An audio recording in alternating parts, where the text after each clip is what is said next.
ব্যারাকপুরে পথ চলা শুরু হলো স্বেচ্ছাসেবী সংস্থা সফেদ পাঙ্খের।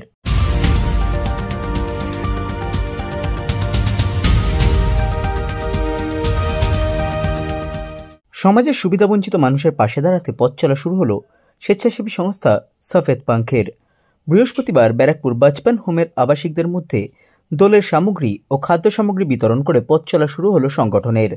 এই দিন সংগঠনের সভাপতি বিশাল শুক্লা জানান, কোনো রকম রাজনৈতিক রং ছাড়া শুধুমাত্র সমাজসেবা করার উদ্দেশ্যেই তাদের এই সংগঠন।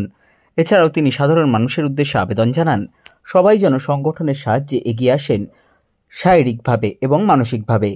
আমরা একটা নতুন এনজিও লঞ্চ করেছি যার নাম সফেদ পাঙ্খ আছে। এই এনজিওতে আমরা যত ইয়াংস্টার্স আছি আমাদের ব্যারাকপুরের, আমরা সবাই মিলে এর মধ্যে একটা ইনভলভমেন্ট করেছি। আগামী 14 তারিখ 15 তারিখ দোল উৎসব, হোলি উৎসব, সেদিন যেন এই উৎসবের আনন্দটা কেউ বঞ্চিত না থাকে, সেই ভাবনা চিন্তা করে আমরা আজকে এই অনাথ আশ্রমে বাচ্চাদের সাথে হোলি উৎসবটা করে উঠেছি। এরপরে আমরা এরকম ধরনের নানা সোশ্যাল প্রোগ্রামস করতে থাকবো, যা থেকে সমাজকে আমরা একটা সুস্থ জায়গায়, একটা উন্নত জায়গায় নিয়ে যেতে চাই। এটা ভাবে কোনোভাবে আমরা একটা পলিটিক্যাল হোক বা যে কোনোভাবে একটা কালার আমরা নিয়ে যেতে চাই না। এটা একটা সামাজিক সংস্থা, আমরা সেই সামাজিক সংস্থা অনুযায়ী এটাকে চালাতে চাইবো।